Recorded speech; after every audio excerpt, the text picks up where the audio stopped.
Huwag kang mag-alala, Bianca. Sandali na lang ito.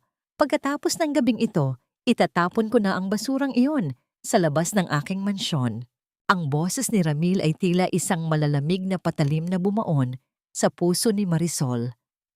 Nakatayo siya sa labas ng silid. Ang kanyang mga kamay ay nanginginig habang hawak ang ilang pahina ng papel. Ang talumpating isinulat niya ng buong puso para sa kanyang asawa. Iyon ang kanyang regalo para sa kanilang ika-10 anibersaryo. Kasal, ang gabi kung kailan tatanggapin ni Ramil ang parangal bilang Duan Entrepreneur of the Year.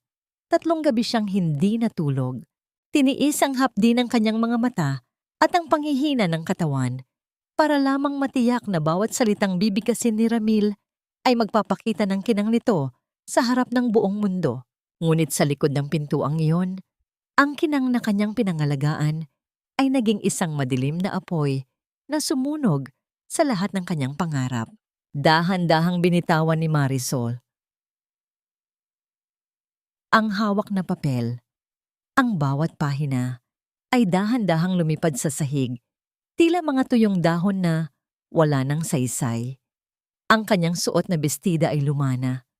Kupas ang kulay dahil pinili niyang gastusin ang lahat ng kanilang pera sa mamahaling suit ni Ramil at sa marangyang handaan para sa mga bisita sa ibaba. Ang kanyang mga kamay ay magaspang, puno ng sugat mula sa paglilinis at pagluluto sa kusina ayon sa utos ng kanyang biyenan. Habang ang mga tawa sa loob ng silid ay tunog ng marangyang alak at halimuyak ng mamahaling pabango. Nang dahan-dahan niyang itulak ang pinto, ang hangin sa loob ng silid ay tila naging lason. Doon, sa gitna ng kama na puno ng mga talulot ng mga rosas na siya mismo ang nag-ayos para sa kanilang anibersaryo, ay naroon si Ramil at ang kanyang matalik na kaibigang si Bianca. Ang kanilang mga galaw ay puno ng pagnanasa, isang pagtataksil na walang bahid ng hiya sa gitna ng kadiliman. Ang tanging maririnig sa silid ay ang mabilis na tibok ng puso ni Marisol, na tila isang tambol na malapit ng masira. Ang kanyang paningin ay lumabo. Ang bawat sulok ng silid ay tila umiikot. Hindi siya makasigaw. Ang kanyang lalamunan ay tuyong-tuyo.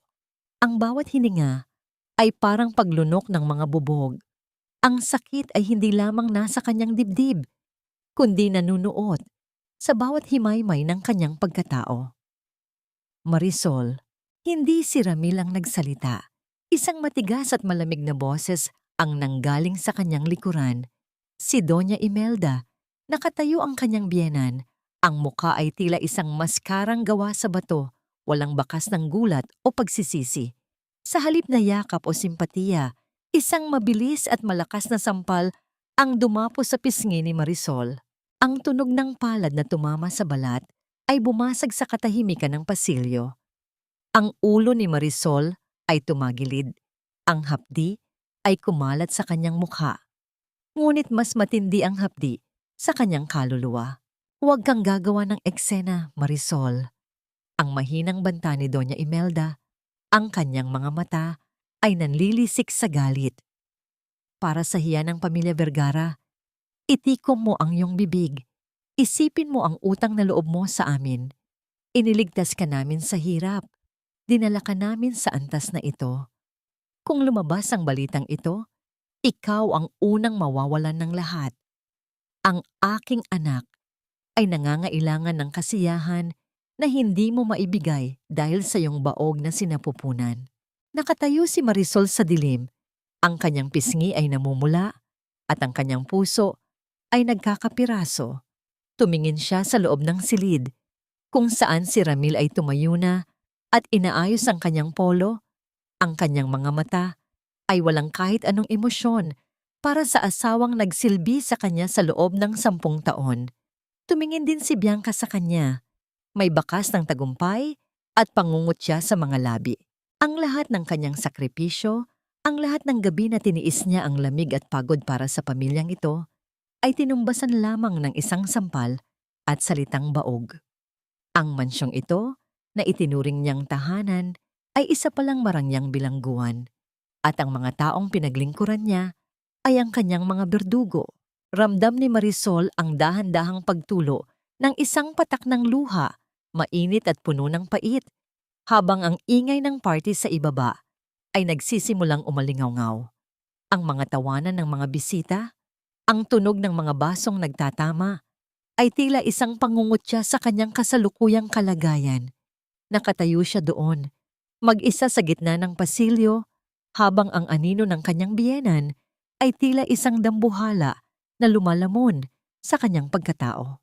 Saan pa ba lulugar ang isang pusong wala ng mahinga ng tulong? Saan pa ba pupunta ang isang babaeng ang tanging kayamanan ay ang kanyang dangal, na ngayon ay tinatapak-tapakan ng mga taong pinag-alayan niya ng kanyang buhay?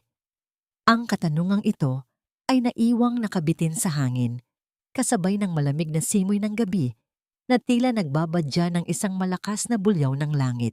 Ang bawat bula ng sabon na pumuputok sa kanyang mga kamay ay tila simbolo ng mga pangarap ni Marisol na isa-isang naglalaho sa gitna ng usok at dumi ng kusina. Madaling araw na, ngunit ang katawan niya ay hindi pa pinahihintulutang magpahinga. Habang ang buong mansyon ng mga Vergara ay balot na ng katahimikan, si Marisol ay naroon pa rin sa lababo.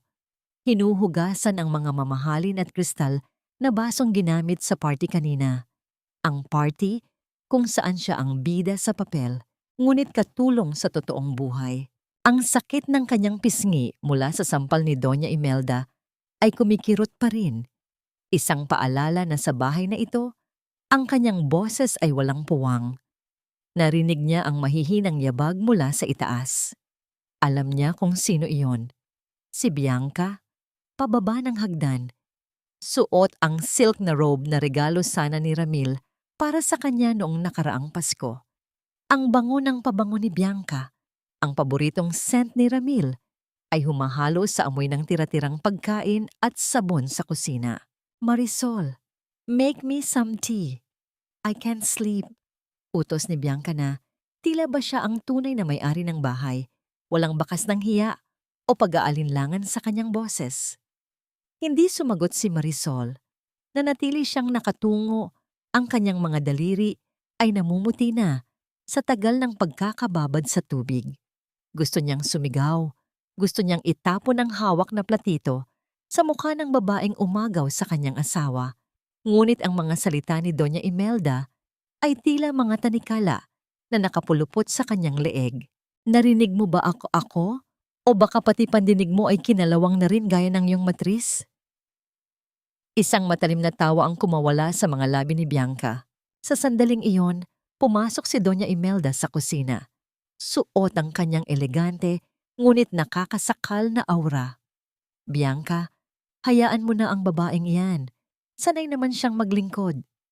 Marisol, pagkatapos mo riyan, pumasok ka sa library. May mga dokumentong kailangan mong ayusin para sa kumpanya. Make sure the financial records match the new accounts I gave you. Alam mo na ang gagawin mo para hindi tayo makwestiyon ng audit.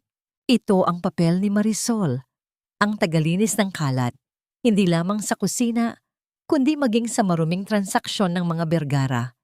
Ginagamit nila ang kanyang katalinuhan sa numero para itago ang kanilang mga kasalanan, habang siya ay itinatago nila sa likod ng mga anino. Mama, mahinang simula ni Marisol, ang kanyang boses ay nanginginig. Hanggang kailan ko po kailangang gawin ito? Nakita ko sila. Nakita ko si Ramil at Bianca. Tumahimik ka. Ang boses ni Doña Imelda ay tila kidlat na nagpatahimik sa buong silid. Lumapit siya kay Marisol at hinawakan ng mahigpit ang kanyang panga. Utang mo sa amin ang buhay ng mga magulang mo. Sino ang nagbayad ng hospital bills ng tatay mo bago siya namatay? Sino ang nagpapakain sa nanay mo ngayon sa probinsya? Kami, Marisol, ang pamilyang Vergara. Kaya kung gusto mong manatiling komportable ang nanay mo, matuto kang lumunok ng pait.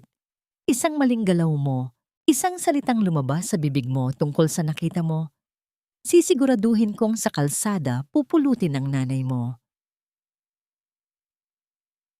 Binitawan ni Imelda ang kanyang panga ng may pandidiri. Ang bawat salita ay parang lason na unti-unting pumapatay sa natitirang pag-asa sa puso ni Marisol. Ang kanyang utang na loob, ang utang na loob na akala niya ay dahil sa kabutihan, ay isa palang patibong na walang katapusan. Nang makaalis ang dalawang babae, naiwan si Marisol na nanginginig ang buong katawan.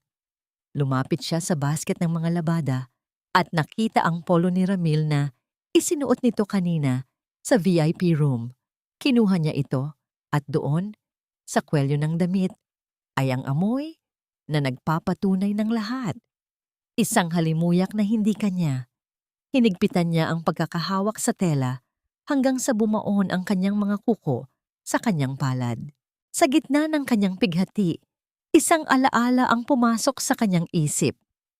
Noong isang araw, habang nililinis niya ang silid ni Don Alejandro, ang paralitikong ama ni Ramil, may nakita siyang isang papel na mabilis na itinago ni Doña Imelda sa ilalim ng kutsyon ng matanda. Isang dokumentong tila may kinalaman sa tunay na kalagayan ng matanda.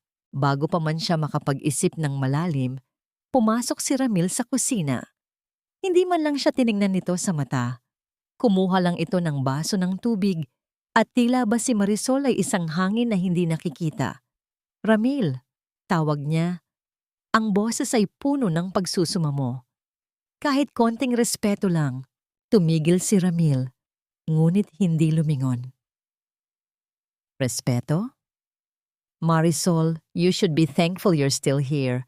Bianca gives me what you can't.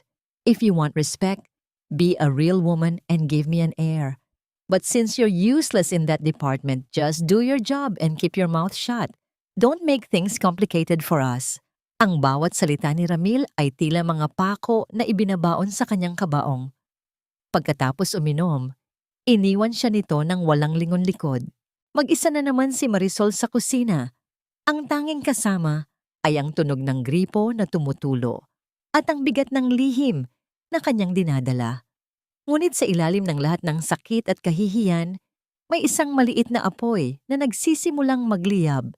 Hindi na ito ang apoy ng pag-ibig, kundi ang apoy ng isang desisyong hindi na magpapaapi muli. Dahan-dahan siyang naglakad patungo sa hagdan, patungo sa silid ni Don Alejandro.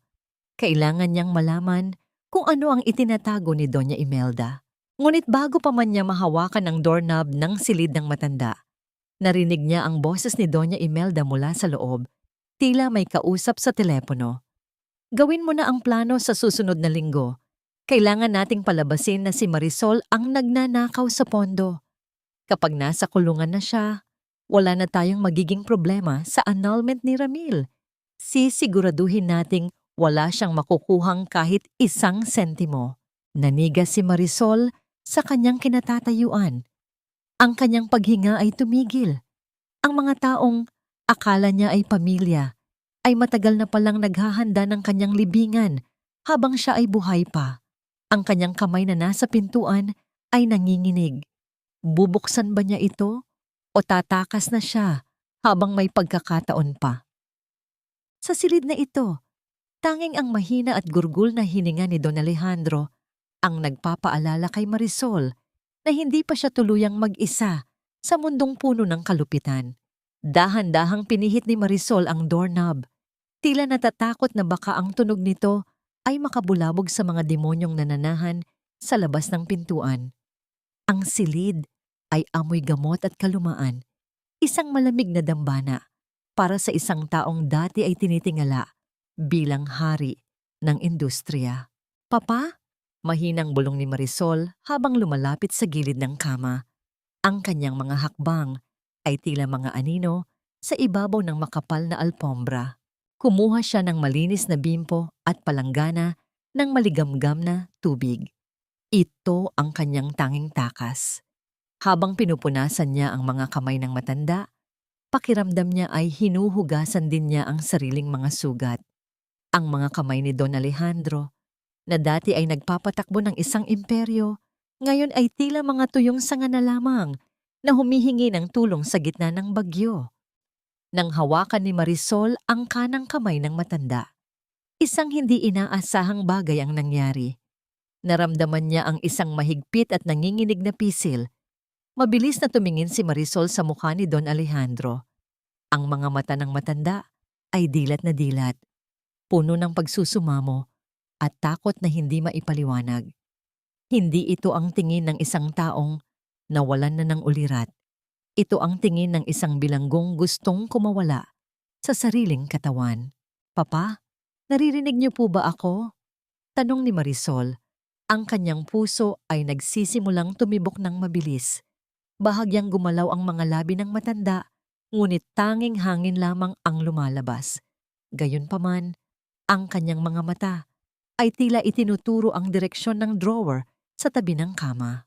Bago pa man makakilos si Marisol, bumukas ng malakas ang pinto. Pumasok si Doña Imelda, dala ang isang maliit na tray ng mga gamot at isang baso ng madilaw na likido. Ang kanyang presensya ay tila isang madilim na ulap na lumamon sa natitirang liwanag sa silid. Anong ginagawa mo rito, Marisol? Hindi ba't sinabi ko sa iyong sa library ka dapat magtatrabaho?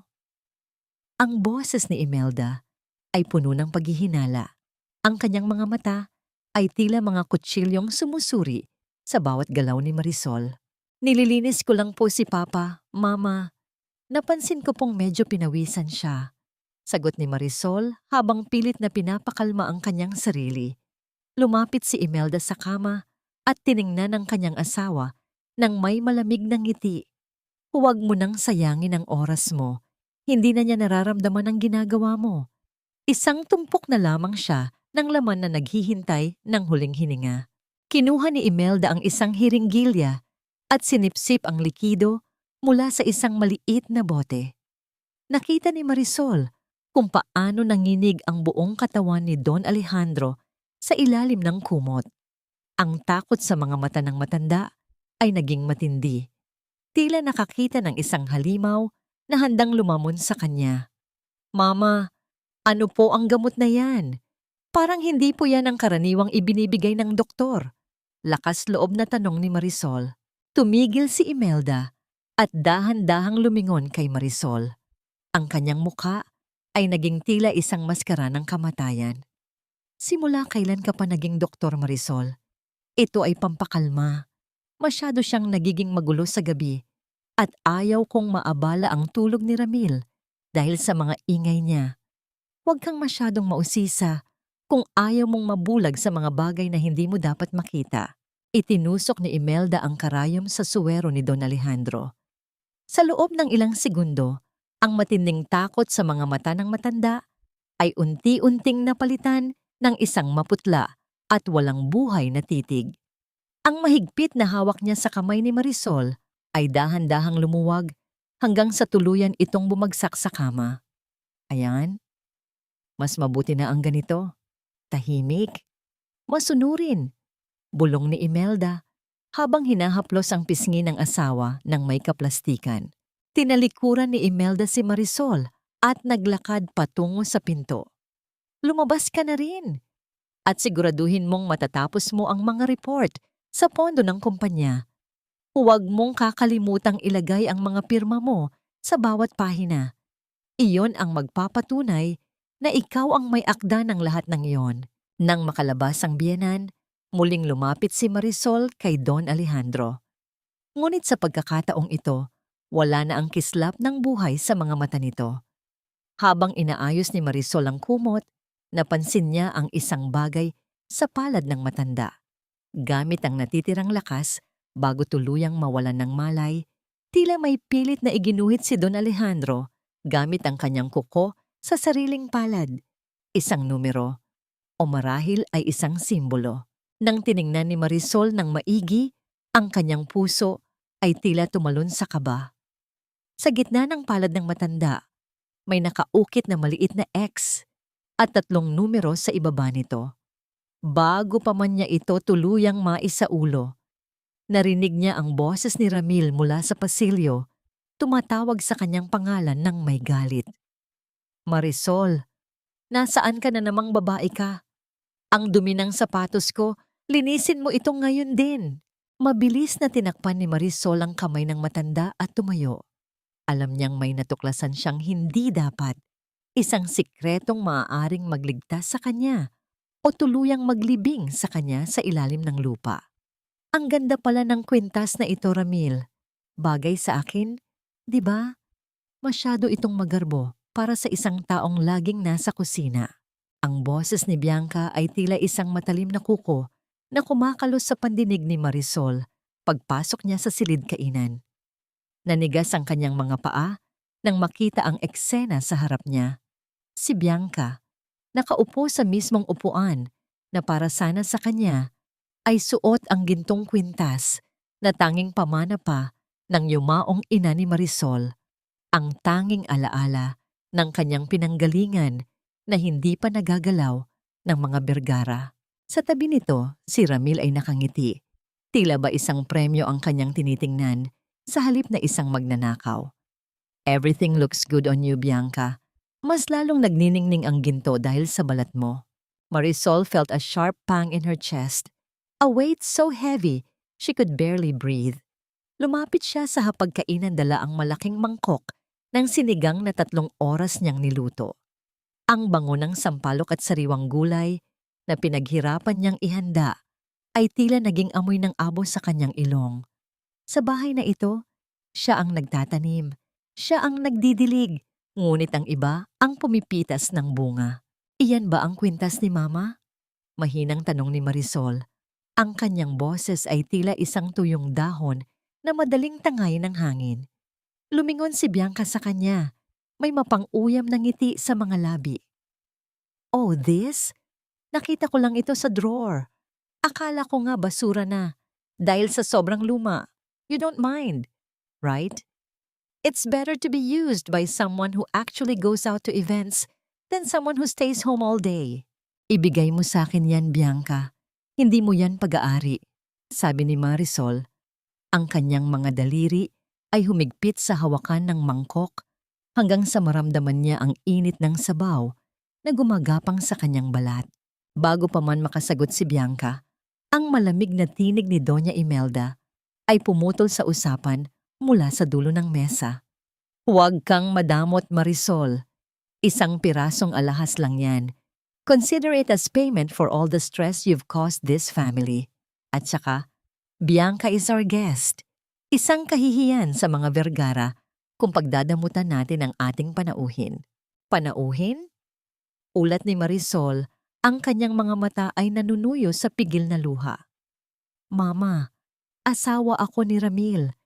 Bakit siya ang nakaupo sa pwesto ko? Bakit suot niya ang gamit ko?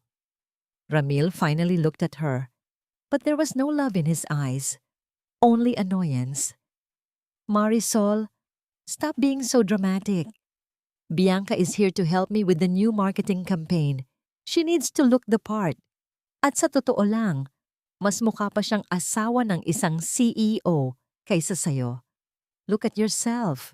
You look like a servant.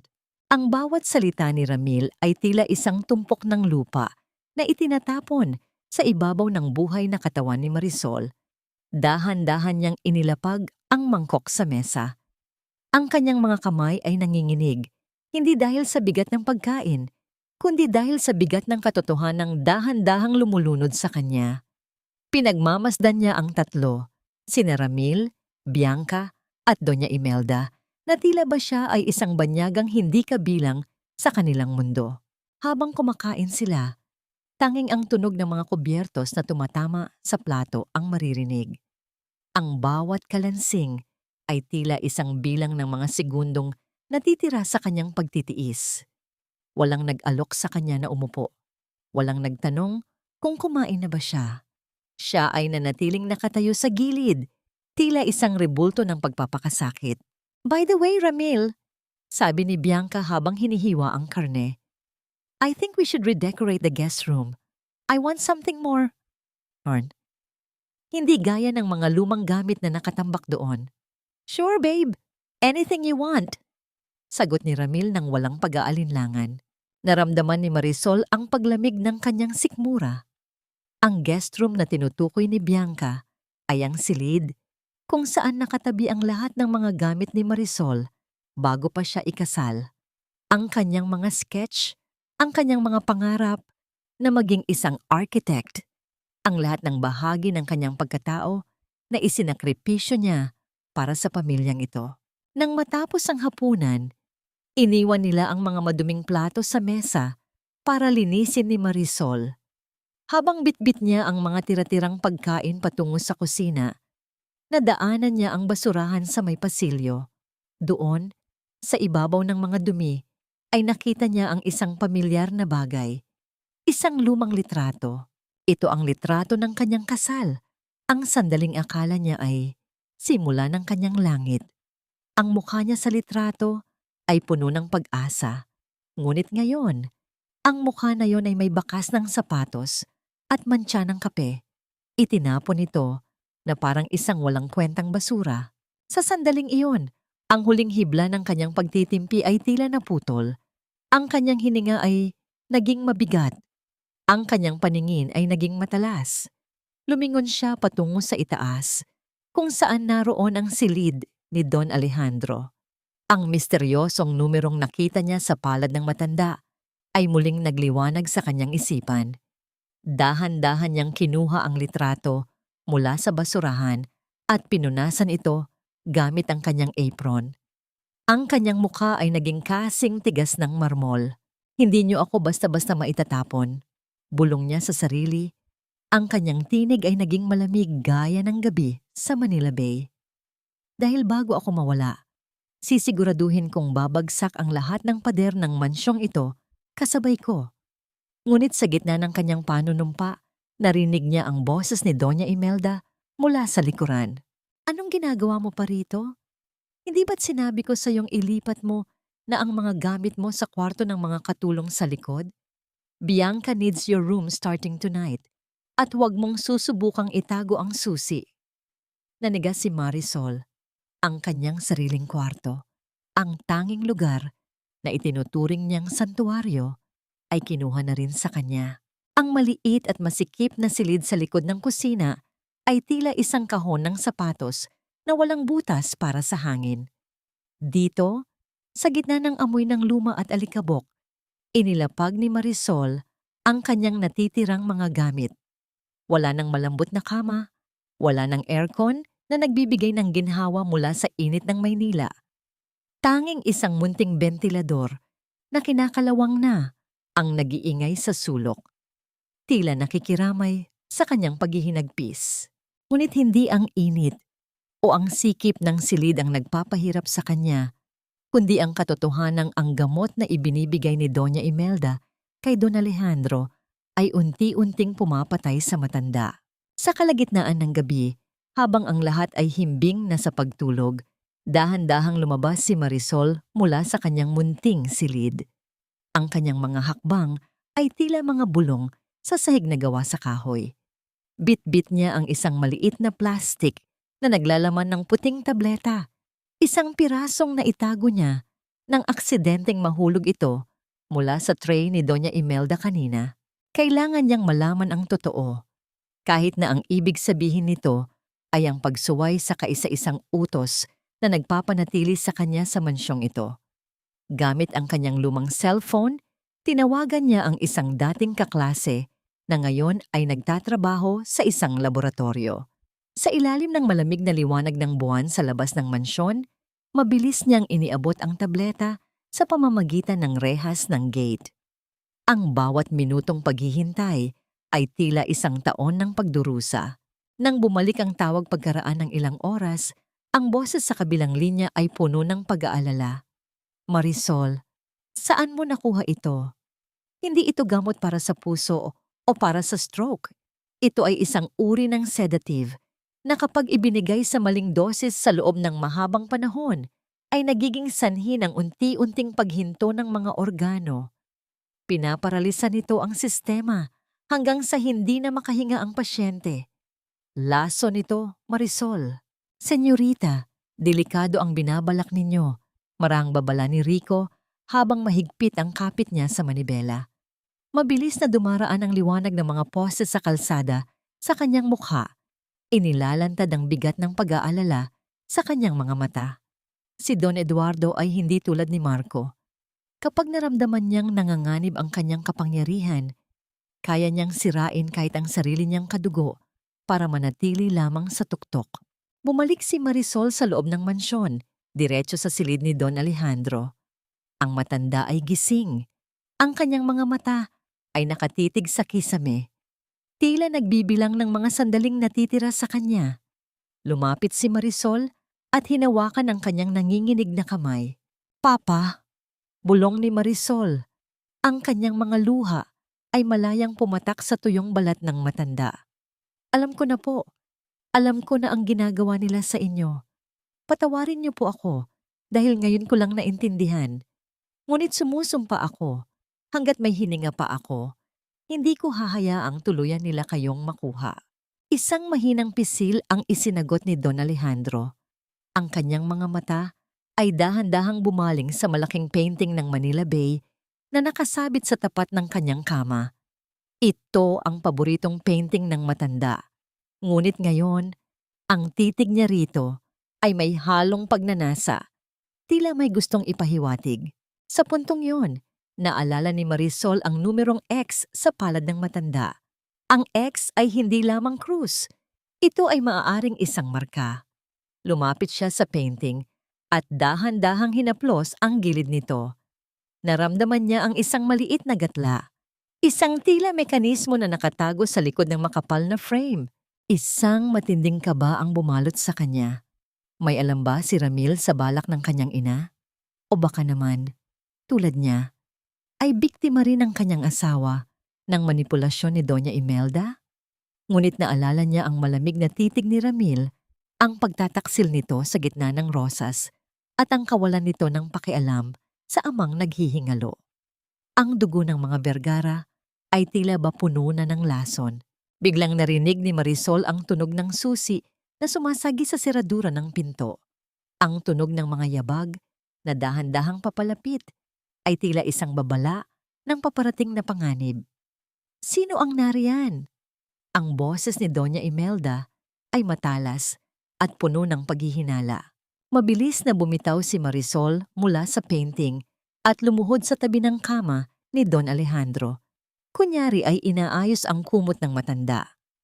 Ang kanyang puso ay tila gustong kumawala sa kanyang dibdib.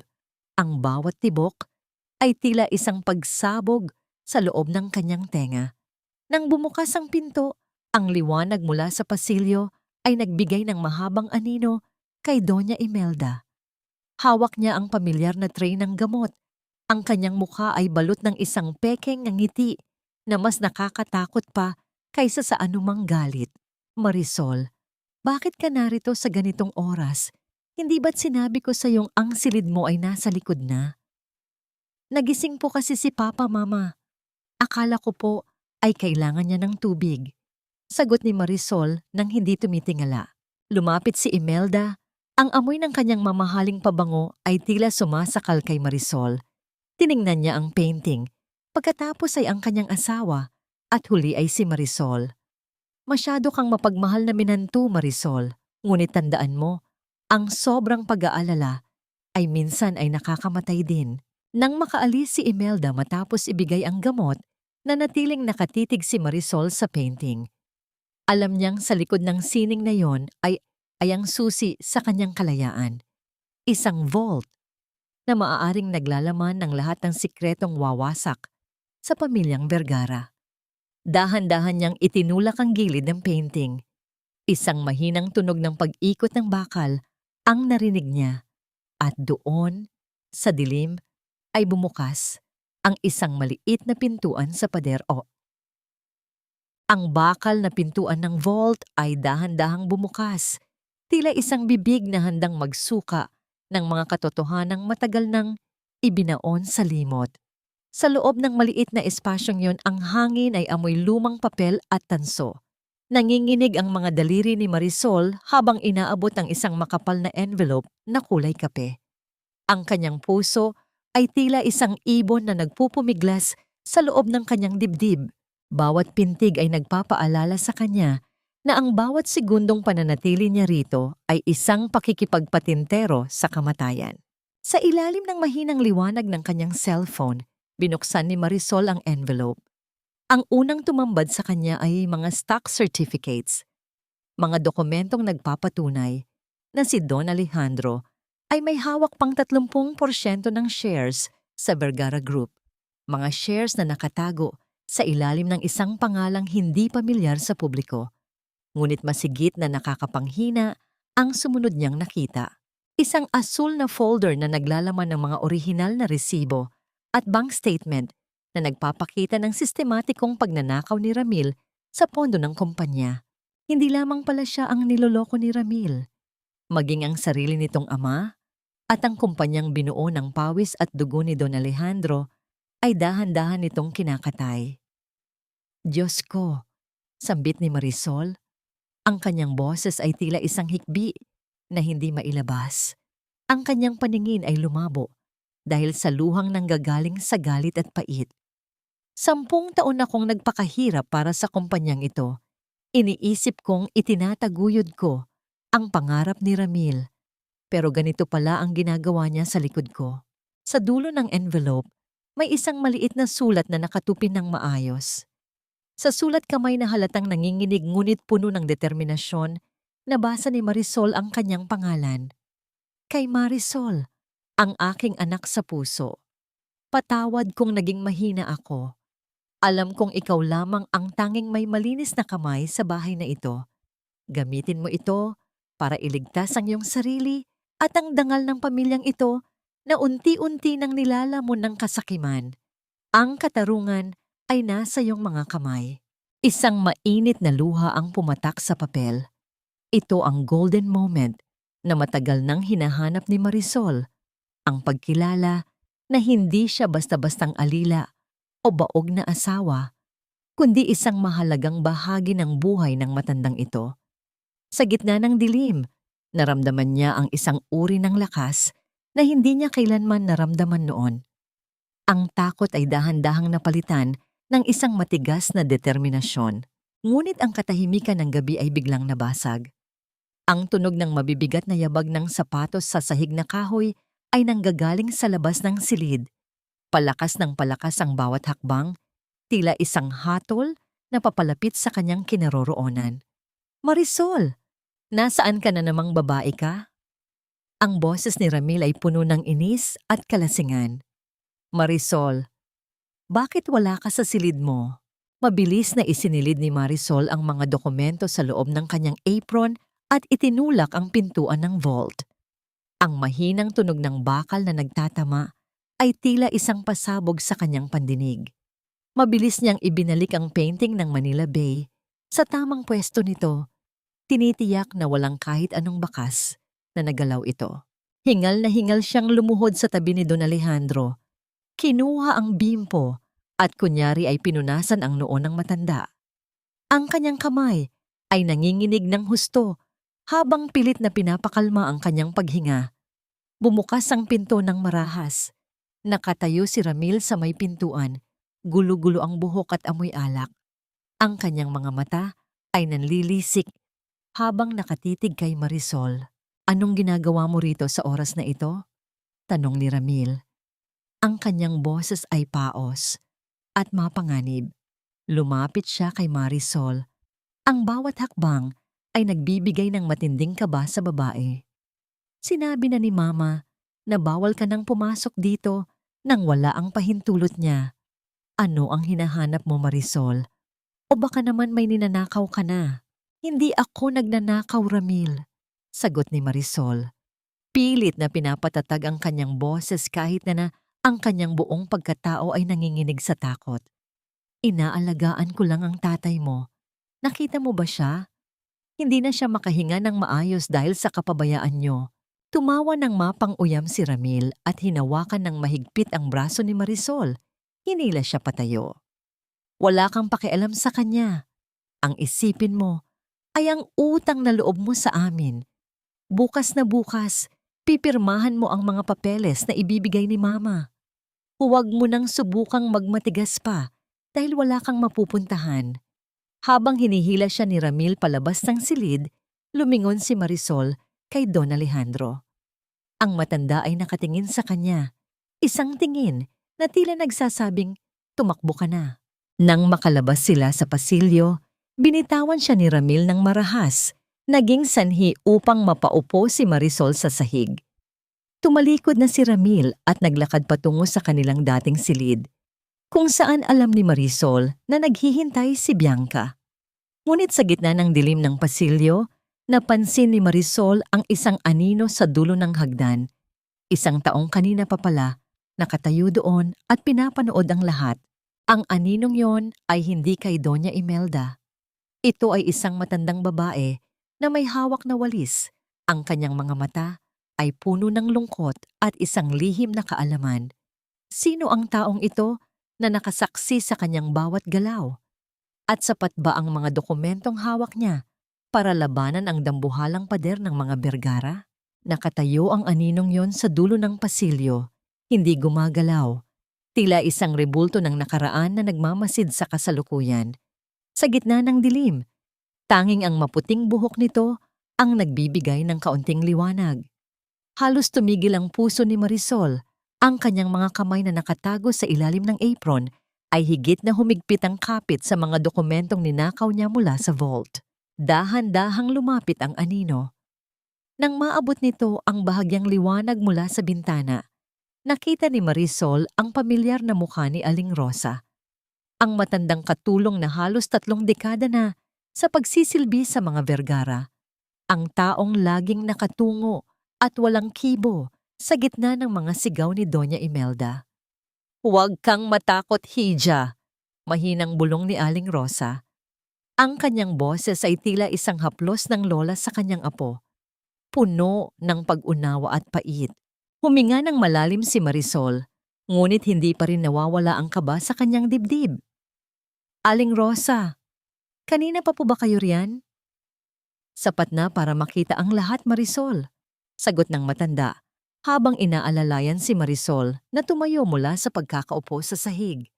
"Nakita ko ang pagpasok mo sa silid ni Don Alejandro. Nakita ko rin ang pagmamalupit ni Ramil sa iyo kanina." Iginiya ni Aling Rosa si Marisol patungo sa madilim na sulok ng kusina, ang tanging lugar kung saan sila ay pansamantalang ligtas mula sa mapanuring mga mata ng pamilya. Kumuha ang matanda ng isang pirasong pandesal mula sa basket at hinati ito sa 2. Inabot niya ang kalahati kay Marisol. "Kumain ka muna. Alam kong hindi ka pa naglalagay ng kahit ano sa iyong sikmura mula kaninang umaga," sabi ni Aling Rosa. Sa simpleng pagkilos na yon, biglang bumuhos ang mga luhang kanina, papinipigilan ni Marisol. Ang pagtanggap ng kapirasong tinapay mula sa isang taong wala ring kapangyarihan sa bahay na yon ay naging simbolo ng kaisa-isang katapatang natitira sa kanya. Kinain niya ang tinapay habang ang kanyang mga hikbi ay pinipilit niyang huwag lumabas. "Aling Rosa, bakit niyo po ako tinutulungan? Maari kayong matanggal sa trabaho o mas malala pa kapag nalaman ni Mama?" tanong ni Marisol sa pagitan ng kanyang pagnguya. Yumuko si Aling Rosa. Ang kanyang mga mata ay naging mapungay sa alaala. "Dahil nakikita ko ang sarili ko sa iyo, Marisol. Noong bata pa ako, nakita ko rin kung paano unti-unting nilaso ni Imelda ang kaligayahan sa bahay na ito. Nakita ko kung paano niya itinalikod si Don Alejandro sa kanyang mga tunay na pangarap. At ngayon, nakikita ko ang ginagawa nila sa matanda. Ang mga gamot na yon. Alam ko ang lahat." Nanlaki ang mga mata ni Marisol. "Alam niyo po ang tungkol sa mga gamot?" Tumango ang matanda. "Maraming taon na akong nagmamasid sa bawat sulok ng mansyong ito. Hindi ako bulag, Hija. Ngunit wala akong lakas at walang katibayan. Pero ikaw ay may talino at may hawak ka na ng katotohanan." Tumingin si Aling Rosa sa tumpok ng mga papel sa apron ni Marisol. "Hindi ligtas ang mga papel na yan dito sa loob. Kilala ko si Imelda. Kapag may naramdaman siyang kakaiba, babaligtarin niya ang buong mansyon para mahanap ang kahit anong magagamit laban sa'yo." "Ano po ang dapat kong gawin?" tanong ni Marisol. Ang kanyang determinasyon ay muling nag-aapoy. "Ilabas mo ang mga yan. Ngayong gabi, Bago sumikat ang araw, ibigay mo sa akin. Itatago ko ang mga ito sa lumang bodega, sa labas ng gate, kung saan hindi sila naghahanap. At kapag handa ka na, doon mo ito kukunin para dalhin sa labas. Payo ni Aling Rosa. Nagpalitan sila ng pangako sa gitna ng madilim na kusina. Isang alyansa ng dalawang babaeng binaliwala ng lipunan, isang arkitekto ng katotohanan at isang saksi ng kasaysayan. Ngunit sa itaas, sa may balkonahe, narinig ni Marisol ang isang pamilyar na boses na bumubulong sa telepono. Si Bianca yon. Ang kanyang boses ay tila isang ahas na sumasitsit sa gabi. Oh, siguraduhin mong hindi makakarating ang balita kay Don Alejandro. Kapag naibenta na natin ang shares sa kalaban, wala nang magagawa ang matanda o ang kumpanya. We'll be billionaires, and Ramil will finally leave that useless woman. Nagkatinginan sina Marisol at Aling Rosa. Hindi lamang pala si Imelda at Ramil ang kaaway. Si Bianca ay may sariling laro na maaring magpabagsak sa lahat, pati na sa mga Vergara. Mabilis na ibinigay ni Marisol ang mga dokumento kay Aling Rosa. Ingatan niyo po ito, Aling Rosa. Buhay nating dalawa ang nakataya rito. Habang naglalakad si Marisol pabalik sa kanyang munting silid, naramdaman niya ang isang matinding lamig sa hangin. Paglampas niya sa tapat ng silid ni Don Alejandro, nakita niyang bukas ang pinto ng bahagya. Nakatayo si Doña Imelda sa gitna ng silid, hawak ang isang flashlight at nakatitig sa painting ng Manila Bay. Ang frame ng painting ay bahagyang nakatagilid, hindi gaya ng dati nitong pagkakaayos. Lumingon si Imelda, ang kanyang mga mata ay nanlilisik sa dilim habang ang liwanag ng flashlight ay tumaman ng direkta sa mukha ni Marisol. Marisol, ang malamig na tawag ng kanyang biyenan. Bakit parang may nagalaw sa silid na ito na hindi dapat? Ang liwanag mula sa flashlight ni Doña Imelda ay tila isang matalim na daliri na sumusundot sa mga mata ni Marisol. Nanigas ang kanyang buong katawan. Ang bawat himaymay ng kanyang kalamnan ay tila naging bato. Sa likod ng kanyang isipan, nagpapasalamat siya sa langit na naibigay na niya ang mga dokumento kay Aling Rosa. Ilang minuto lamang ang nakalilipas. Kung hindi, ang gabing ito ang sana ang magiging huli niyang hininga sa loob ng mansyong ito. Inaayos ko lang po ang unan ni Papa, Mama. Mahinang sagot ni Marisol. Pilit na pinapatatag ang kanyang boses sa gitna ng dagundong ng kanyang puso. Muntik na po siyang mahulog sa kama kanina sa sobrang likot. Dahan-dahang ibinaba ni Imelda ang flashlight, ngunit ang dilim sa kanyang mga mata ay hindi nawala. Lumapit siya sa painting ng Manila Bay. Hinaplos ang gilid ng frame nito gamit ang kanyang mga daliri na tila mga galamay ng isang gagamba. Masyado kang mausisa, Marisol.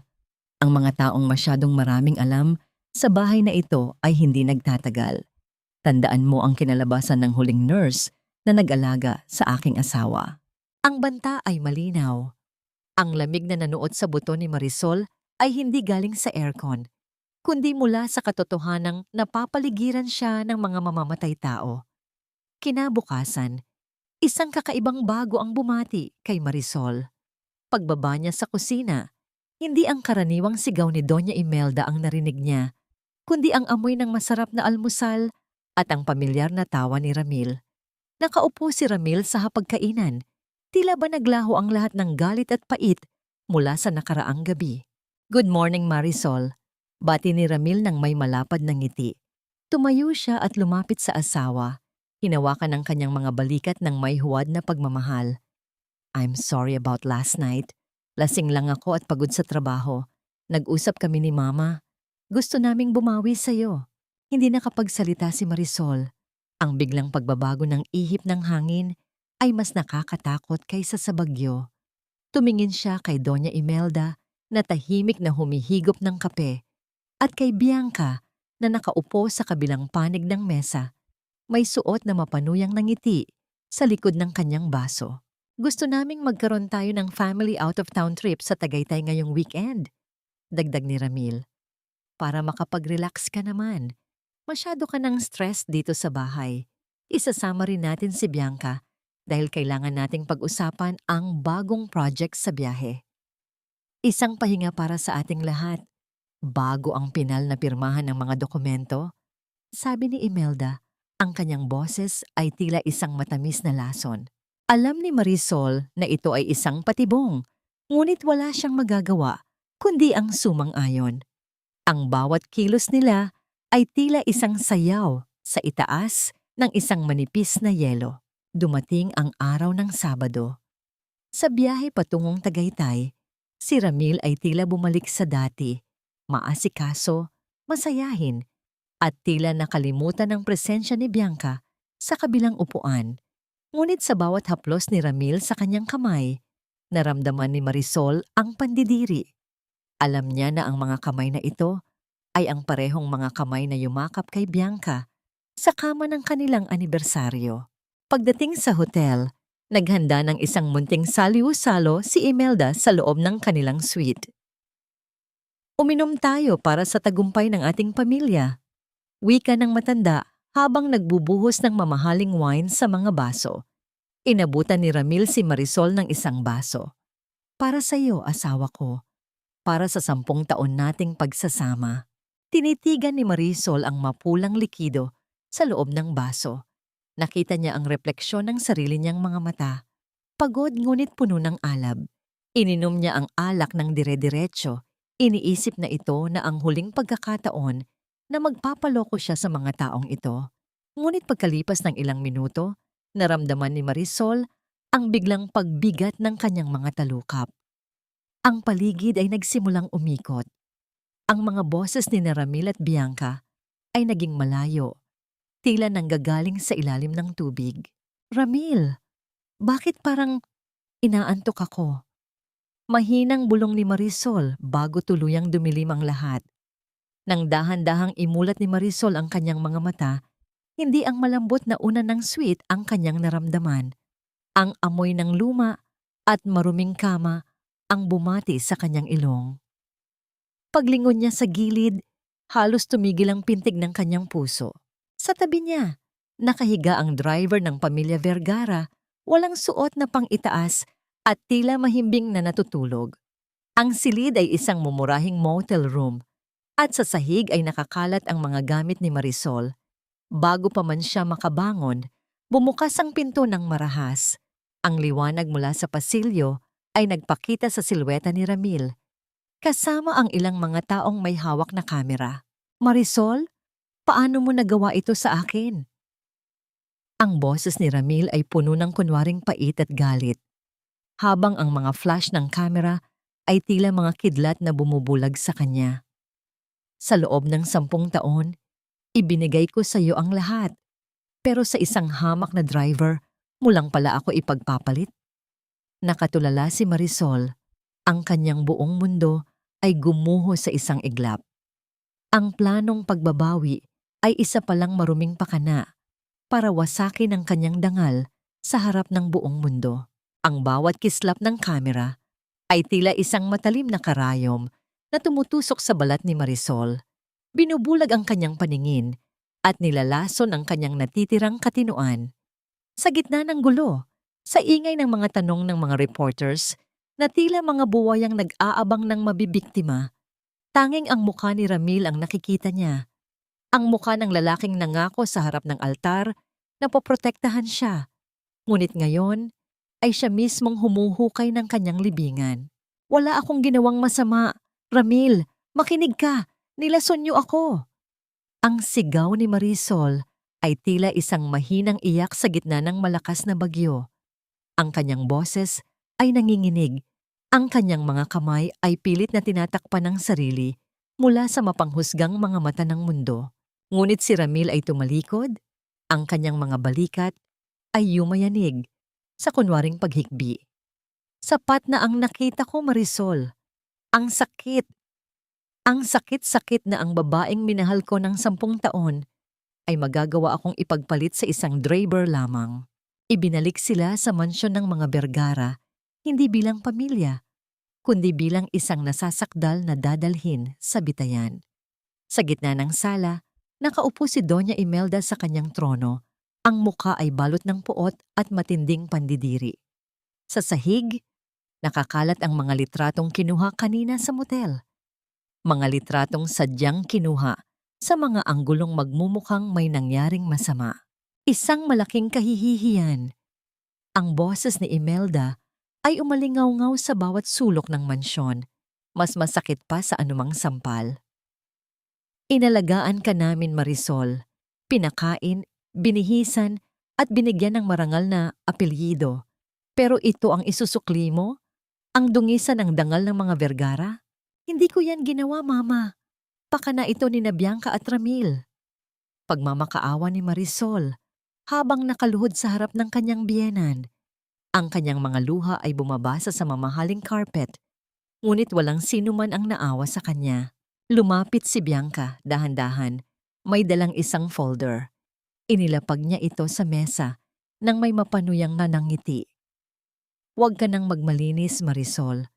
Bukod sa pangangalunya mo, nahanap din namin ang mga dokumentong ito. Ang mga pekeng pirma mo sa pondo ng kumpanya. Hindi mo lang pala niloko si Ramil bilang asawa. Ninanakawan mo pa ang pamilyang nagligtas sa iyo sa hirap. Ito na ang huling hagupit. Ang planong matagal nang inihahanda ni Imelda, ang pagsamahin ng isyu ng moralidad at krimen upang siguraduhing hindi makakatayo si Marisol. Inihagis ni Ramil ang isang pluma at ang annulment papers sa harap ni Marisol. Pirmahan mo ito. Pirmahan mo ang pag-amin sa iyong kasalanan at ang pagpapaubaya sa lahat ng ari-arian. Gawin mo ito at hindi ka namin ipakukulong. Ngunit kung magmamatigas ka, sisiguraduhin kong sa likod ng rehas ka mabubulok hanggang sa mamatay ang nanay mo sa gutom sa probinsya. Nanigas si Marisol. Ang kanyang paghinga ay naging mababaw. Tumingin siya sa paligid. Kay Imelda na tila isang hukom na walang awa. Kay Bianca na tila isang ahas na naghihintay ng kanyang pagbagsak. At kay Ramil, ang lalaking kanyang pinaglingkuran ng 10 taon. Sa sandaling iyon, ang takot sa puso ni Marisol ay dahan-dahang natunaw. Isang kakaibang lamig ang bumalot sa kanyang kaluluwa. Ang sakit na nararamdaman niya ay umabot na sa puntong hindi na ito kayang maramdaman ng kanyang katawan. Dahan-dahan siyang tumayo. Pinunasan niya ang kanyang mga luha gamit ang likod ng kanyang kamay. Hindi na siya ang Marisol na laging nakatungo. Tumingin siya ng diretso sa mga mata ni Ramil, isang titig na tila ba nakakakita ng isang dumi sa gitna ng daan. Akala niyo ba ay ganoon ako kahina? Ang boses ni Marisol ay hindi na nanginginig. Ito ay naging kasing patalinhaga ng isang matalim na espada. Akala niyo ba ay tatanggapin ko na lang ang lahat ng dumi na ibinabato niyo sa akin nang wala akong laban? Anong sinasabi mo? Tanong ni Imelda. Ang kanyang kilay ay nagsisimulang magsalubong sa inis. Dinukot ni Marisol ang kanyang kamay sa loob ng kanyang bulsa. Doon, sa ilalim ng tela, ay may isang maliit at itim na bagay na kanina pa nakatago. Isang digital voice recorder na ibinigay sa kanya ni Aling Rosa bago sila umalis patungong Tagaytay. Hindi niyo ako matatalo sa sarili niyong laro, bulong ni Marisol, habang ang isang maliit na ngiti ng tagumpay ay sumilip sa kanyang mga labi sa gitna ng kanyang maputlang mukha. Ang katahimikan sa sala ay naging nakabibingi. Ang bawat tibok ng orasan sa dingding ay tila isang babala ng paparating na paghuhukom. Anong hawak mo, Marisol? Ang boses ni Ramil ay naging paos. May bakas ng kaba na nagsisimulang gumapang sa kanyang mukha. Sa pagkakataong ito, si Marisol naman ang lalakad ng dahan-dahan patungo sa kanila. Ang bawat hakbang niya ay tila isang pagyanig sa pundasyon ng mansyong kinatatayuan nila. Pinindot ni Marisol ang maliit na butones sa gilid ng recorder. Ang katahimikan sa marangyang sala ng mga Vergara ay biglang binalot ng isang gasgas na tunog hanggang sa luminaw ang mga boses na tila nanggagaling sa kabilang mundo. Siguraduhin mong sapat ang dosis ng pampatulog na ilalagay mo sa wine ni Marisol, Ramil. Kailangan ay wala siyang maalala paggising niya sa motel kasama ang driver. Iyon ang boses ni Doña Imelda. Malamig at walang bahid ng pag-aalinlangan. Sinundan ito ng tawa ni Bianca. "Don't worry, tita. I hired the best photographers. Sisiguraduhin nating bawat anggulo ay magmumukhang huli sila sa akto." Pagkatapos nito, wala nang mukhang maihaharap ang babaeng yan kahit sa sarili niyang anino. At ang huli, ang boses ni Ramil. Ang boses na dati ay nagpapatibok sa puso ni Marisol sa tuwa. Ngunit ngayon ay nagpapanginig dito sa galit. Gawin na natin ito. Pagod na akong makita ang pagmumukha niya sa bahay na ito. Gusto ko nang makuha ang shares ni Papa at pakasalan ka, Bianca. Tumigil ang recording. Ang bawat salita ay tila mga bombang sumabog sa gitna ng sala, nag-iiwan ng usok ng katotohanan na hindi na kayang itago ng anumang kasinungalingan. Namutla si Ramil. Ang kanyang mga labi ay nanginginig at hindi makabuo ng salita. Si Bianca naman ay napahawak sa sandalan ng sofa. Ang kanyang mga mata ay nanlalaki sa takot. Ngunit si Doña Imelda, sa kabila ng pagkabigla, ay mabilis na nagbawi ng lakas. "Isang pekeng recording!" sigaw ni Imelda habang pilit na inaagaw ang recorder mula sa kamay ni Marisol. "Inimbento mo lang yan para iligtas ang sarili mo. Wala kang mapapatunayan." Mabilis na umatras si Marisol. Iniwas ang recorder sa kamay ng biyenan. Ang kanyang mukha ay naging kasing patalinhaga ng isang matigas na pader. "Peke? Mama, alam nating lahat na hindi ito peke. At hindi lang ito ang tanging hawak ko. Alam ko rin ang ginagawa niyo kay Papa. Alam ko ang laso na dahan-dahang pumapatay sa kanya sa itaas." Sa pagkakataong ito, ang kislap ng tagumpay sa mga mata ni Marisol ay tila isang apoy na nagsisimulang lumamon sa buong mansyon. Pinunasan niya ang huling bakas ng luha sa kanyang pisngi at hinarap ang mga taong minsang nagpaliit sa kanya. "Sa loob ng 10 taon, nanahimik ako. Naging martir ako para sa pamilyang ito. Tiniis ko ang bawat sampal, bawat insulto, at bawat pagbaliwala niyo dahil akala ko ay utang ko sa inyo ang buhay ko." Wika ni Marisol, ang bawat salita ay may bigat ng isang hatol. Ngunit ngayon, tapos na ang pagbabayad ko. Wala na akong utang na loob sa mga taong ang tanging alam ay pumatay ng dangal at buhay. Lumapit si Marisol kay Ramil at itinapon sa paanan nito ang annulment papers na hindi niya pinirmahan.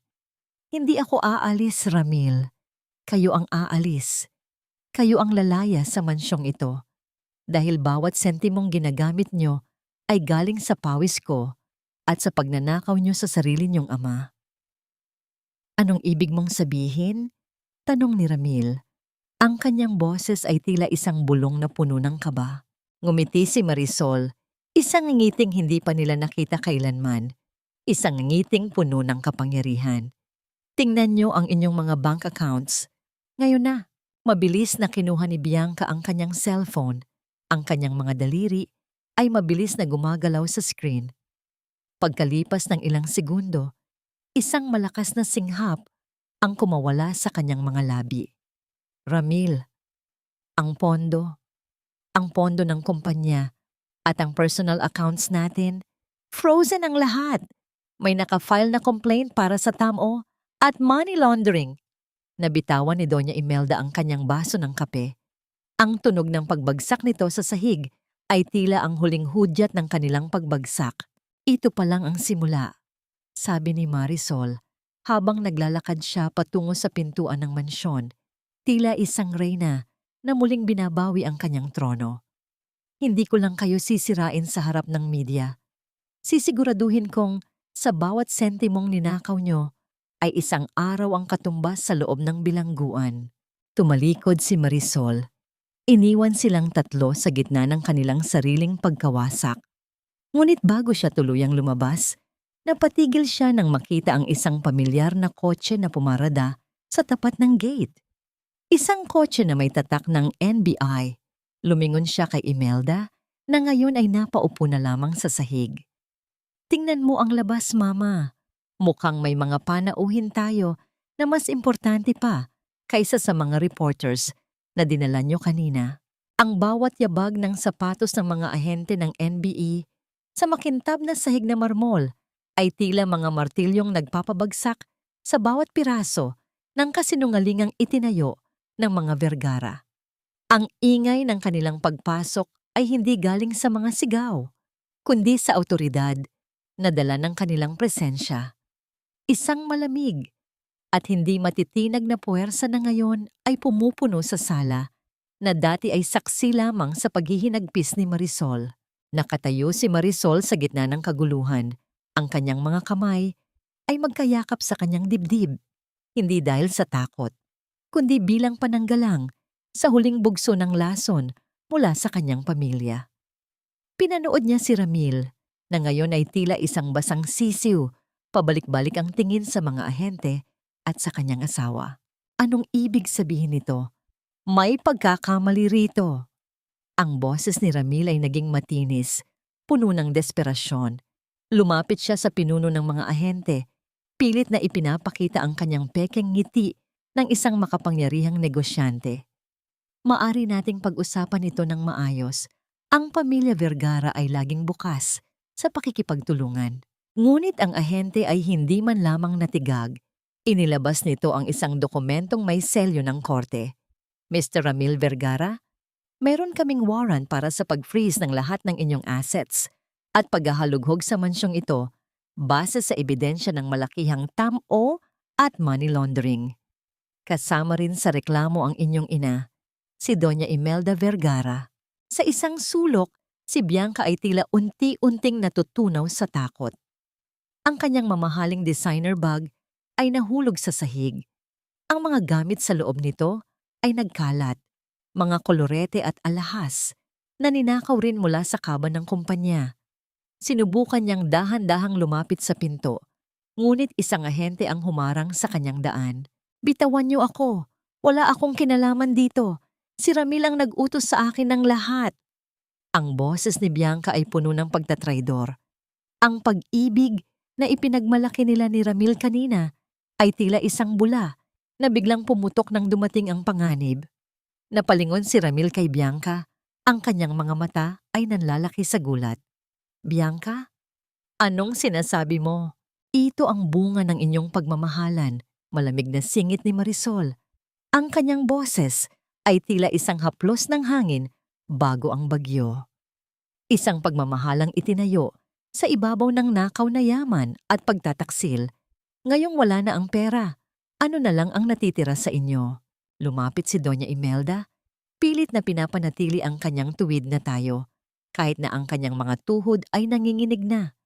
Tumingin siya kay Marisol nang may matinding puot.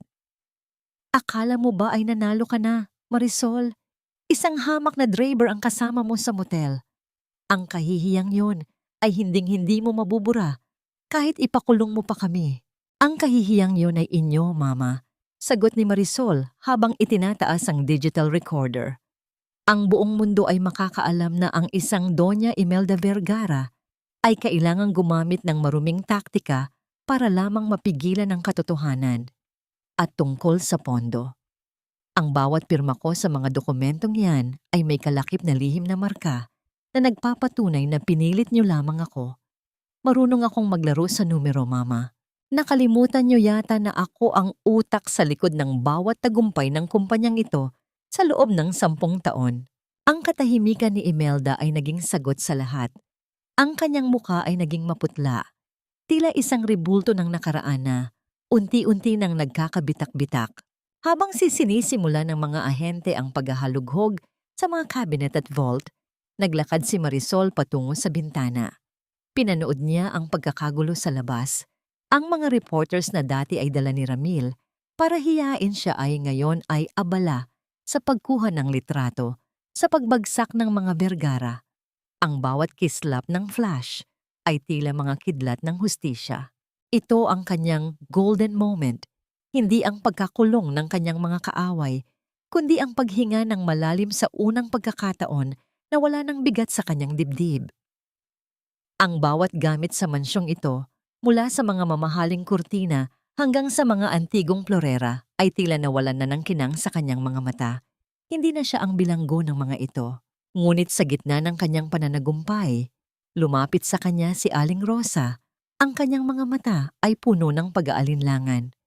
Marisol, ang huling bote ng gamot na ibinibigay nila kay Don Alejandro. Nakuha mo ba? Iyon ang kaisa-isang ebidensya na magpapatunay na balak nilang patayin ang matanda. Biglang natigilan si Marisol. Sa sobrang bilis ng mga pangyayari, nakalimutan niya ang pinakaimportanteng bahagi ng kanyang paghihiganti. Kung hindi nila mapapatunayan ang paglalason, maaaring makalabas din agad sina Imelda gamit ang piyansa para sa mga kasong korupsyon. Mabilis na tumingin si Marisol sa itaas, sa silid ni Don Alejandro. Nakita niya ang isang anino na mabilis na gumalaw malapit sa pintuan ng matanda. Si Bianca. Ang gamot! Sigaw ni Marisol, ngunit huli na. Narinig ang tunog ng isang bagay na nabasag sa itaas, kasunod ng mabilis na pagsara ng pinto. Ang huling piraso ng ebidensya na magpapasok kay Imelda sa habambuhay na pagkabilanggo ay maaaring tuluyan ng naglaho. Ang bawat hakbang ni Marisol paakyat ng hagdan ay tila isang pakikipag-unahan sa tadhana. Ang kanyang hininga ay gurgul at kapos. Ang kanyang puso ay tila isang tambol na mabilis na pinapalo sa gitna ng digmaan. Pag-abot niya sa pintuan ng silid ni Don Alejandro, ang amoy ng gamot na hinaluan ng isang matapang at nakakasulasok na kemikal ay bumati sa kanyang ilong. Doon, sa gitna ng silid ay nakatayo si Bianca. Ang kanyang mga kamay ay nanginginig habang hawak ang isang basag na bote ng gamot. Ang likidong kulay asul ay dahan-dahang kumakalat sa puting alpombra. Tila isang mantsa ng kasalanang hindi na mabubura. Wala na, Marisol. Wala ka nang mapapatunayan. Ang boses ni Bianca ay puno ng desperasyon at baliw na tawa. Basag na ang bote. Wala na ang ebidensya niyo. Nanatiling kalmado si Marisol. Kahit na ang galit sa loob niya ay tila isang bulkang malapit ng sumabog. Dahan-dahan siyang lumapit. Ang kanyang mga mata ay matalas na tila mga talim ng kutsilyo. Akala mo ba ay ganoon ako kahina, Bianca? Akala mo ba ay hindi ko pinaghandaan ang bawat galaw niyo? Dinukot ni Marisol mula sa kanyang bulsa ang isang maliit na vial na naglalaman ng parehong likido. Ito ang tunay na gamot na kinuha ko bago pa man tayo umalis patungong Tagaytay. Ang basag na bote na hawak mo, iyon ang bote na pinalitan ko ng simpleng bitamina kagabi. Ikaw mismo ang nagpatunay ng iyong intensyon sa harap ng mga ahenteng nasa likuran ko.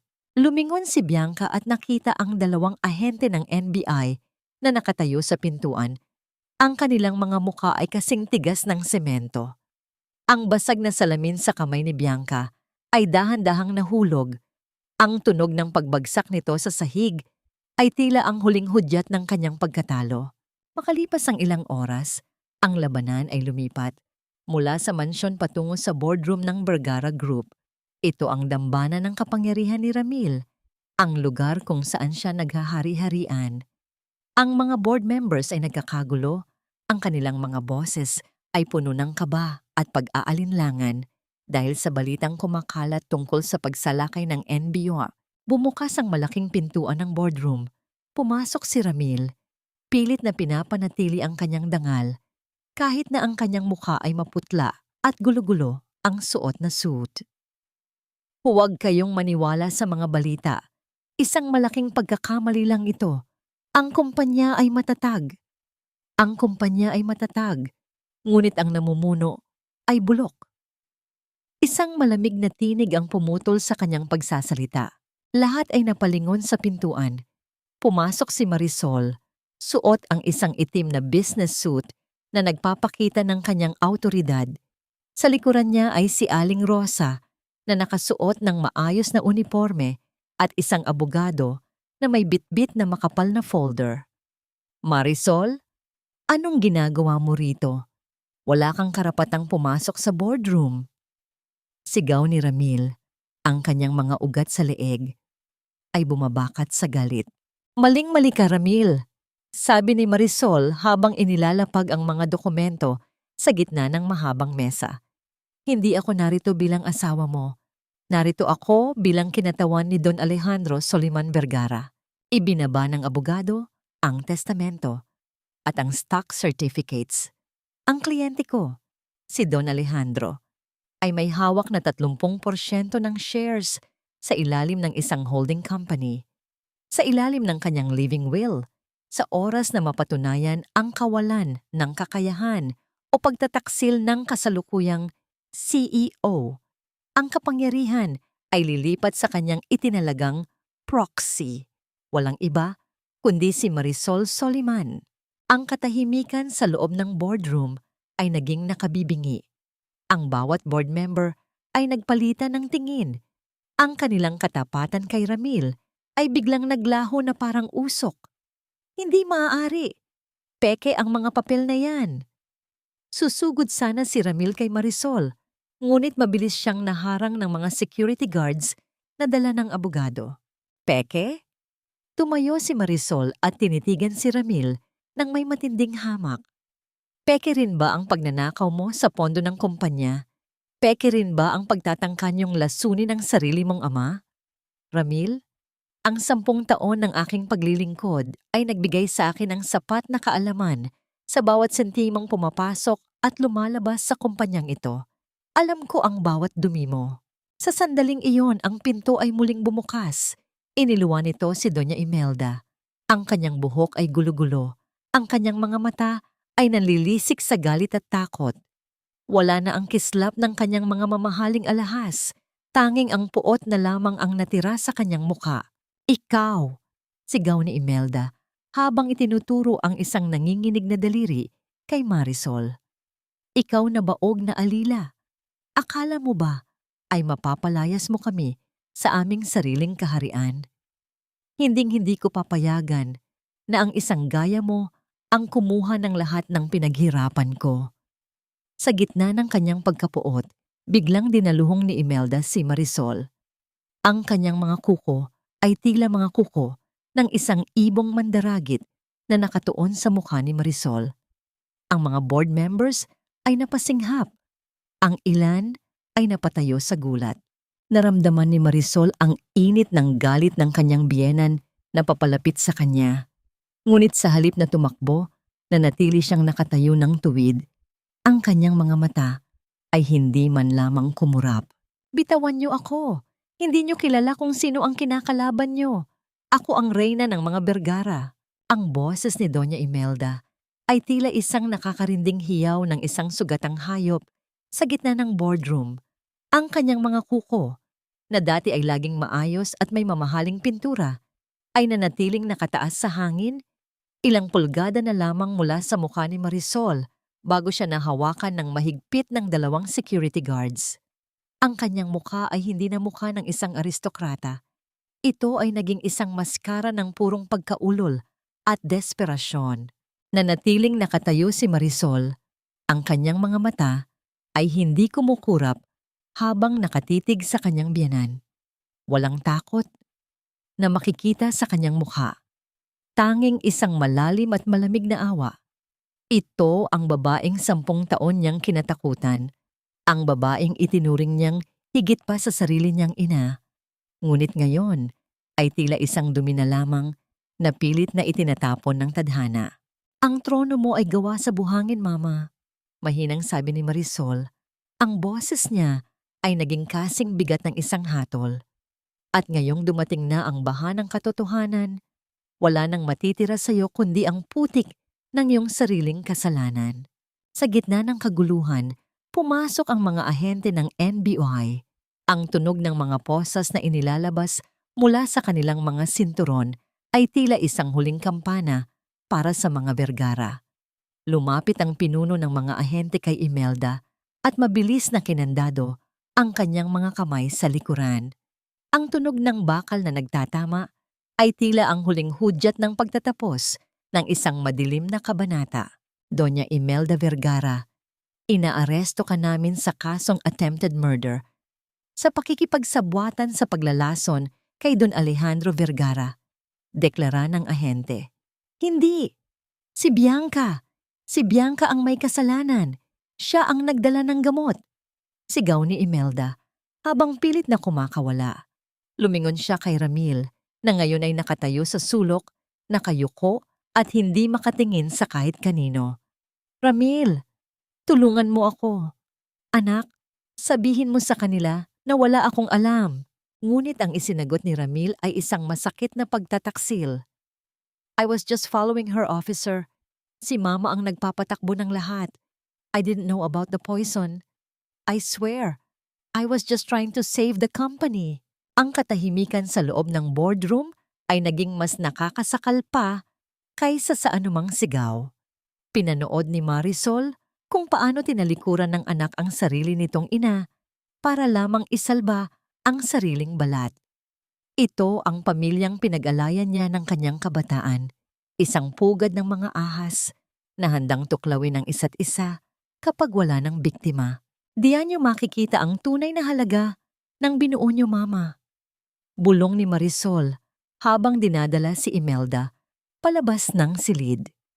Ang bawat board member ay nakatitig sa pagbagsak ng dating makapangyarihang ginang. Ang bawat flash ng camera mula sa mga reporters na nasa labas ay tila isang sampal ng katotohanan na hindi na mabubura ng anumang yaman. Nang maiwan sila ni Ramil sa loob ng boardroom, ang katahimikan ay tila isang mabigat na kumot. Lumapit si Ramil kay Marisol. Ang kanyang mga mata ay puno ng pekeng pagsisisi at luha. Marisol, honey, please, you can stop this. Pamilya pa rin tayo, di ba? Let's fix this. I'll leave Bianca. I'll do anything. Huwag mo lang akong hayaang mawalan ng lahat. Pagmamakaawa ni Ramil habang pilit na hinahawakan ang kamay ni Marisol. Dahan-dahang binawi ni Marisol ang kanyang kamay ng may pandidiri. Ang pamilya ay itinataas ang isa't isa. Ramil. Hindi tinatapakan. Sa loob ng 10 taon, ikaw ang mundo ko. Pero para sa'yo, isa lang akong kasangkapan. Ngayon, ang mundo mo ay ang 4 na sulok ng selda na naghihintay sa'yo. Tinalikuran ni Marisol si Ramil at naglakad patungo sa bintana na nakaharap sa lungsod. Sa malayo, nakita niya ang paglubog ng araw. Ang kalangitan ay naging kulay kahel at purpura. Tila isang pangako ng isang bagong bukas. Ngunit bago pa man siya tuluyang makahinga ng maluwag, naramdaman niya ang panginginig ng kanyang cellphone sa loob ng bulsa. Isang tawag mula sa ospital kung nasaan si Don Alejandro. Hello? Si Marisol ito. Sagot niya. Ang kanyang puso ay nagsimulang tumibok ng mabilis. Ma'am Marisol, kailangan niyo pong pumunta rito agad. Ang boses ng nurse sa kabilang linya ay puno ng kaba. Si Don Alejandro, bigla pong nag-agaw buhay ang pasyente pagkatapos niyang malaman ng balita. Mukhang hindi na po kakayanin ng kanyang puso. Nanigas si Marisol. Ang tagumpay na kanina lang ay tila napakatamis. Ngayon ay biglang naging lasang-abo. Ang kaisa-isang taong naniwala sa kanya, ang kaisa-isang papa na natitira sa kanya, ay maaari ring mawala sa sandaling siya ay malaya na. Mabilis na tumakbo si Marisol palabas ng boardroom. Hindi na pinansin si Ramil na sumisigaw pa rin sa kanyang likuran. Sa gitna ng kanyang pagtakbo, isang katanungan ang bumabalot sa kanyang isipan. Sapat ba ang hustisyang nakamit niya kung ang tanging taong nais niyang pag-alayan nito ay hindi na aabot sa bukas? Sa gitna ng kaguluhan ng terminal ng sasakyang panghimpapawid, kung saan ang ingay ng mga nagmamadaling hakbang at ang boses ng anunsyo ng mga lipad ay tila isang malabong ugong, nanginginig ang mga kamay ni Ramil habang hinihigpitan ang hawak sa kanyang pasaporte. Ang kanyang pawis ay malamig, dumadaloy mula sa kanyang noo patungo sa kanyang mamahalin ngunit gulugulong polo. Sa tabi niya, si Bianca ay hindi mapakali. Pabalik-balik ang tingin sa pintuan ng departure gate. Ang kanyang mga mata ay puno ng desperasyon at panunuyo. Ramil, bilisan mo! Malapit na silang mag-boarding. Kapag nakalabas tayo ng bansa, hindi na tayo maaabot ng babaeng yan. Bulong ni Bianca. Ang kanyang boses ay tila isang ahas na nagmamadaling makatakas sa hukay. Ngunit bago pa man sila makahakbang patungo sa kalayaan, ang paligid ay tila tumigil sa pag-ikot. Isang grupo ng mga kalalakihan na nakauniforme ng NBE ang dahan-dahang pumalibot sa kanila. Ang tunog ng kanilang sabay-sabay na paghinto ay tila isang hatol na hindi na mababago. Ramil Vergara at Bianca Salvador, inaaresto namin kayo sa kasong qualified theft, TAMO, at falsification of public documents. Deklara ng opisyal. Sa sandaling iyon, ang huling hibla ng kanilang pag-ibig ay tuluyang naputol. Mabilis na binitawan ni Bianca ang kamay ni Ramil at umatras. Wala akong alam. Pinilit niya lang ako. Si Ramil ang nagnakaw ng pera. Sumama lang ako dahil tinakot niya ako. Napatingin si Ramil kay Bianca. Ang kanyang puso ay tila nadurog sa huling pagkakataon. Ang babaeng pinagpalit niya sa kanyang asawa, ang babaeng naging mitya ng kanyang pagbagsak, ay siya ring unang maglulubog sa kanya sa putikan. Bianca, paano mo nagawa ito? Walang nakuhang sagot si Ramil kundi ang malamig na tunog ng posas na kumakandado sa kanyang mga kamay. Habang hinihila sila palabas ng airport, ang bawat flash ng kamera mula sa mga taong nakapaligid ay tila mga sampal ng katotohanan na hinding-hindi na niya mabubura. Ang buong trio ng mga Vergara ay tuluyan ng gumuho sa gitna ng kahihiyan. Sa kabilang banda, ang pasilyo ng ospital ay tila isang walang katapusang puting lagusan para kay Marisol. Ang amoy ng disinfectant ay tila sumasakal sa kanya. Bawat segundo ay tila isang taon ng paghihintay. Pagdating niya sa tapat ng ICU, nakita niya si Aling Rosa na nakaupo. Ang mga mata ay namumula sa iyak. Marisol, ang papa mo. Hindi na naituloy ng matanda ang kanyang sasabihin dahil sa bugso ng hininga. Dahan-dahang pumasok si Marisol sa loob ng silid. Ang tanging maririnig ay ang ritmo ng heart monitor, isang mahinang tunog na tila nagbibilang ng huling sandali. Lumapit siya sa kama at hinawakan ang nangangalirang na kamay ni Don Alejandro. Ang matanda ay dahan-dahang nagmulat ng mata. Ang kanyang titig ay malabo, ngunit may bakas ng kapayapaan. Papa, tapos na po. Bulong ni Marisol. Ang kanyang mga luha ay dahan-dahang dumadaloy sa kanyang pisngi. Nahuli na po sila.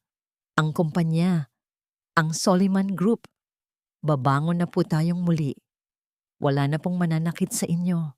Isang maliit na ngiti ang sumilip sa mga labi ng matanda.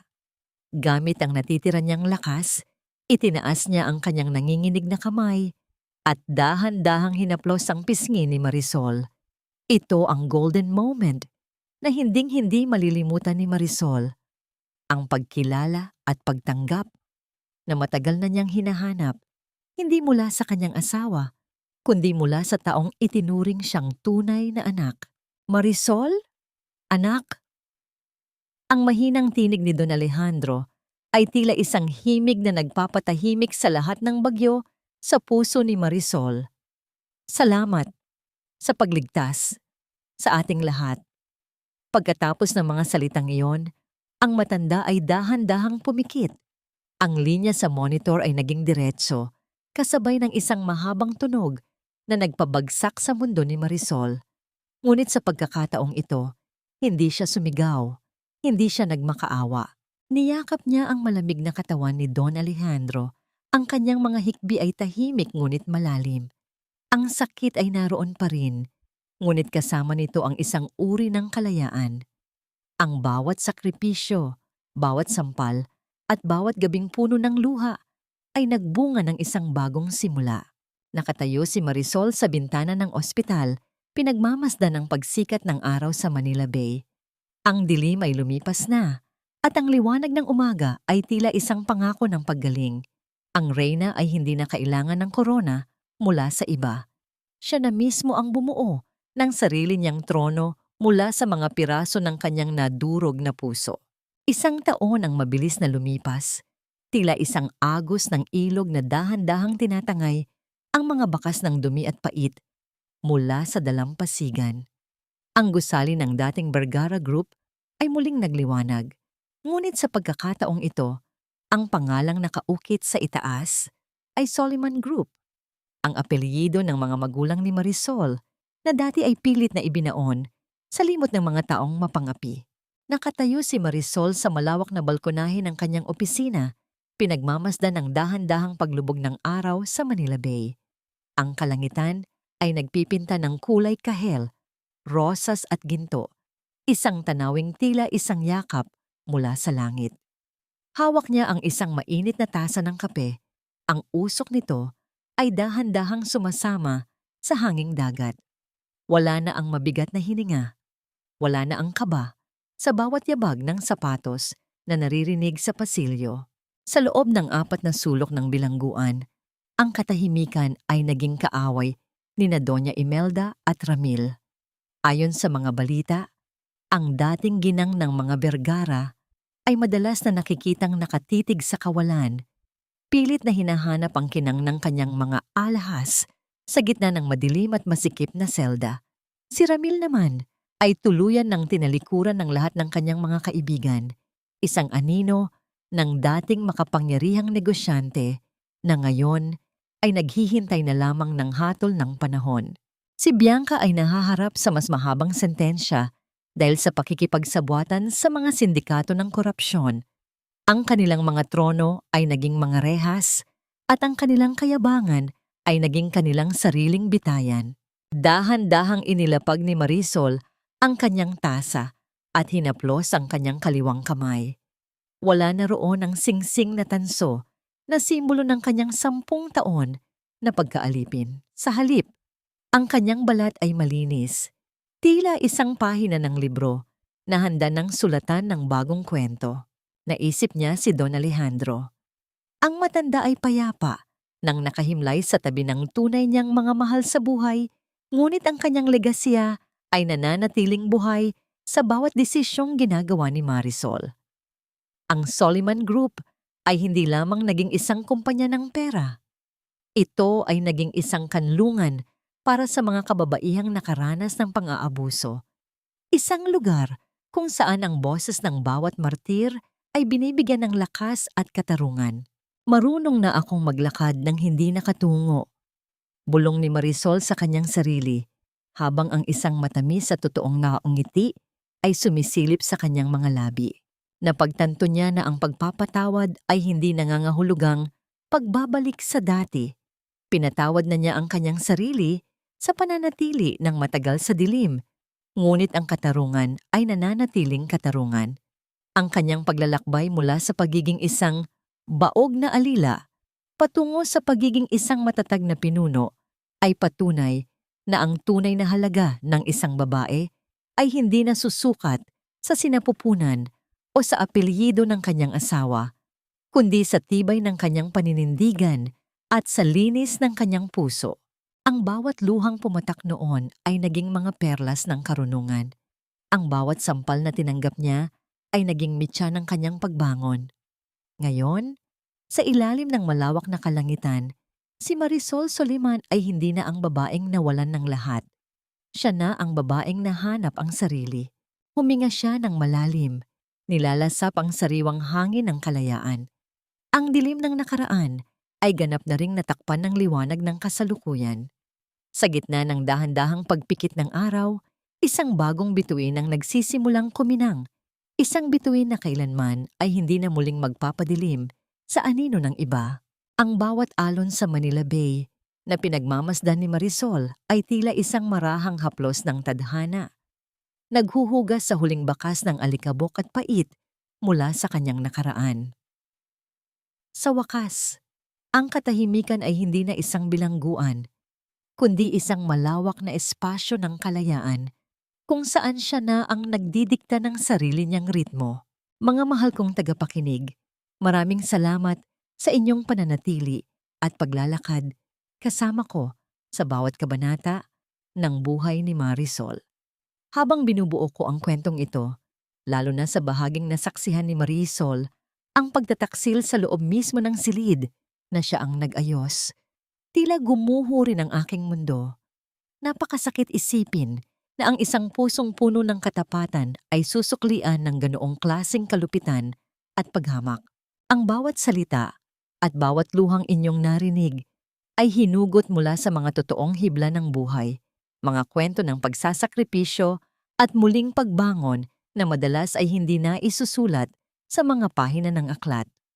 Ang kwentong ito ay inalay ko para sa bawat isa sa inyong naghahanap ng lakas sa gitna ng sariling bagyo.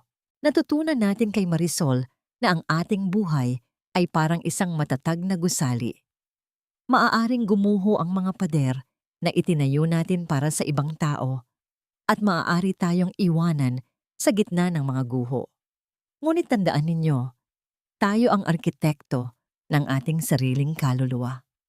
Hanggat hawak natin ang blueprints ng ating dangal at pagmamahal sa sarili, kaya nating magtayo ng isang bagong skyline na mas matayog at mas matibay kaysa sa anumang nawala. Ang inyong halaga ay hindi nakadepende sa kung gaano kayo kailangan ng iba, kundi sa kung paano ninyo pinipiling buuin muli ang inyong sarili pagkatapos ng pagkawasak. Kung kayo ang nasa kalagayan ni Marisol, sapat na ba ang nakamit niyang katarungan o pipiliin niyo bang mas maging marahas sa paniningil? Naniniwala ba kayo na ang pagpapatawad sa sarili ay mas mahalaga kaysa sa paghihiganti sa kaaway? Habang umaabot sa inyo ang aking boses, nasaan kaya kayo ngayon? Marahil ay nagluluto ng hapunan para sa mga mahal sa buhay, naglalaba, o baka naman ay nagpapahinga na pagkatapos ng isang nakakapagod na araw.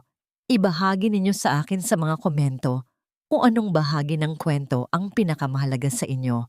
O kung meron din kayong aling rosa sa inyong buhay, ang inyong mga like at share ay malaking tulong upang mas marami pa tayong mapagaling na puso sa pamamagitan ng mga ganitong kwento. Dito sa ating munting tambayan, ang bawat boses ay pinakikinggan at ang bawat kwento ay pinahahalagahan. Manatili kayong matatag at laging piliin ang inyong sariling kapayapaan sa ibabaw ng lahat. Hanggang sa susunod nating paglalakbay. Pamagat ng kwento. Ang arkitekto ng paglaya. Ang muling pagsikat ni Marisol Soliman. Paalala, ang lahat ng mga tauhan at sitwasyon sa kwentong ito ay katang-isip lamang na nilikha para sa layuning libangan at paghahatid ng positibong mensahe.